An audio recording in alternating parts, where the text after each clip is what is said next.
Welcome to Easy English by Eddie Singh. And today, Asu, we are going to talk about life skills. Yes. One of the areas that parents and teachers must be aware of that how to develop life skills among the children. You ask Asu, sir, what are life skills? What is life skill? Well, life skills are defined as abilities that helps us or helps the learner to be successful in living a productive life.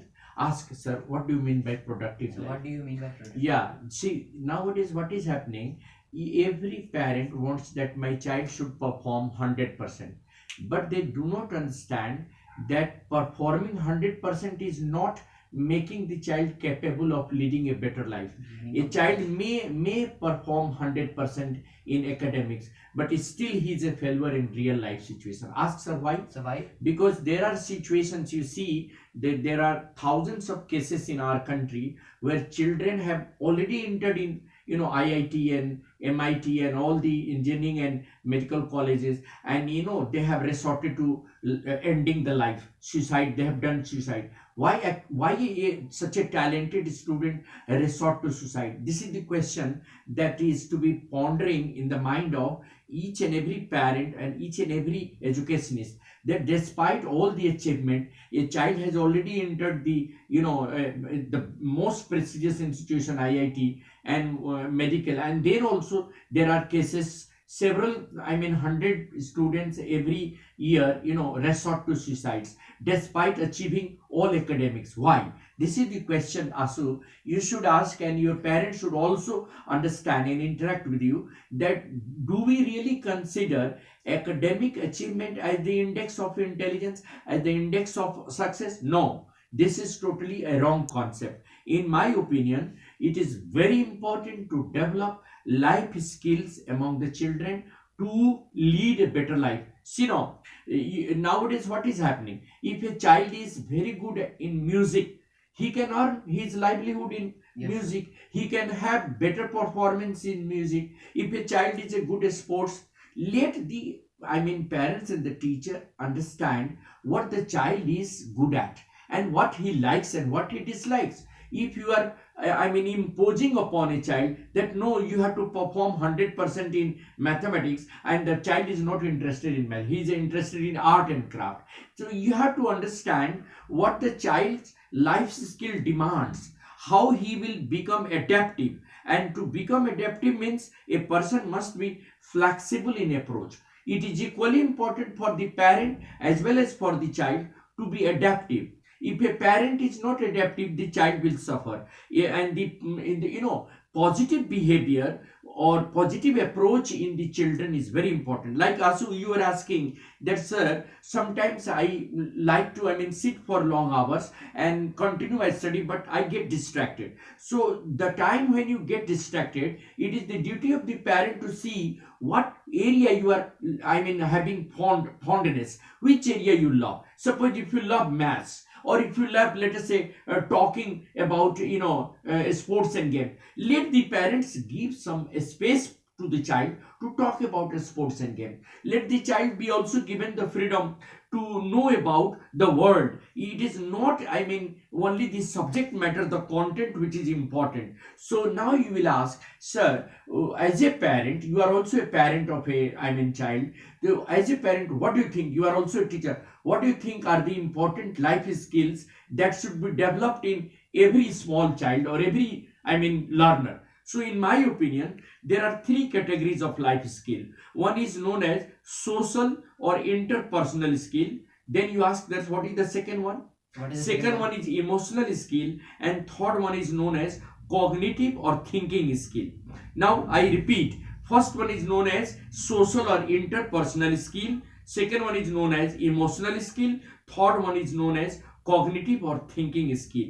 Now you ask, sir, how can a child develop his ability of social or interpersonal skill? How can we really make the child understand that social skill is very important? Look, what do the teacher do now? The teacher is having a wrong concept. She goes and delivers a lecture. Now in delivering a lecture, do you think there is an involvement of the student? Not at all. She is delivering a lecture and the students are the passive listeners. This is not this is not going to make the child, I mean, totally, I mean, socially involved in that.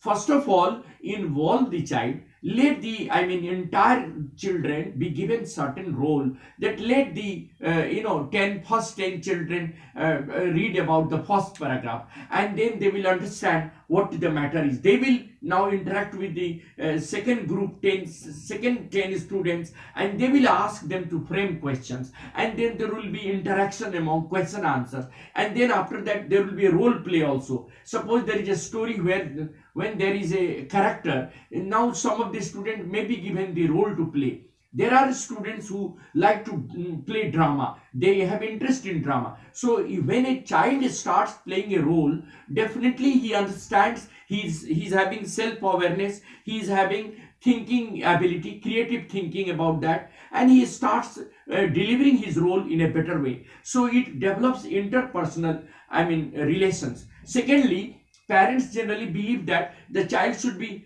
kept away from the family and be allowed to read only the book content. This will not help him. Okay, books they are reading in the school also, but when they are with the parent, let them talk about something different from content of the book. Let them, I mean, talk about what the scenario, present scenario is of the some of the families, that they are busy in cell phones. Everybody is now doing work on cell phone, and nobody has time to know about whether he is having any physical problem or mental problem or anxieties. Nobody is ready to talk to anyone. This, I mean, gives a gap, and this is the reason why there is a decline in the life skill, and the children, despite having all the qualifications, are not able to adjust to the changing scenario. So if you are not able to I mean, experience change in your life, if you are not able to go for adaptive skill, or if you are not ready to develop your ability, your personality, all the education is meaningless. Therefore, it is my sincere prayer to all the parents and all the teachers that let them understand the child's temperament and his basic needs. The basic need of a child is not only the learning of the content of the subject matter, rather it is important that the child should have, the parents should show empathy with the child. If the child is not performing well, they start, I mean, shouting and scolding the child. Let us know what the child has the problem. Be empathetic to the child and try to share his problem and try to find out the solution of his problem, not being harsh to his poor performance. Let us understand that the child has also limitation. His capabilities can be developed only when he will be having self-awareness, if he will have interest in knowing the subject matter. So there is a need to develop empathy towards the child rather than being harsh to the child. And therefore, it is my prayer to all the parents and all the teachers that please teach the children certain life skills to develop their ability to lead a life with an ease rather than only becoming a bookworm. Bookworm is not going to help a child, I mean, live a better life. If a child is lacking social interpersonal skill, emotional skill, if a child doesn't react to someone crying in the class, if a child doesn't react to parents, I mean, crying in pain on the bed, that means the child is having no emotional skill. He is emotionally dead, and therefore we are going to teach in the schools and in at home. Parents also should understand that the child should be emotionally strong. He should be socially, I mean, adaptable, and he should be emotionally strong and skilled in all these. Then only his bookish knowledge or the content knowledge or cognitive aspect of knowledge will help him stand on his feet. And that's what I love to say. Thanks a lot.